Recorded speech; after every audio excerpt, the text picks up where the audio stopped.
Можно собрать два варианта подключения к тройнику, даже больше можно. Вот это будет классический через уголок, то есть уголок, тройник и пошло вверх. Вот эту горизонтальную часть нам надо, если мы увеличиваем, но увеличиваем до определенного размера.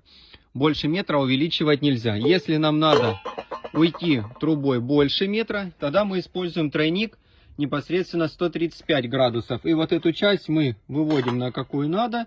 Но у нас поднимается высота. И непосредственно добавляем уже трубами. Если нам надо попасть в ось куда, ну, то есть если ось у нас не совпадает, тогда мы используем тройник 90 градусов. И вот этой частью мы можем сдвинуть ось, чтобы у нас мы могли попасть, ну, в такие странные велосипеды. Они так бывают. По интересующим вопросам звоните, пишите.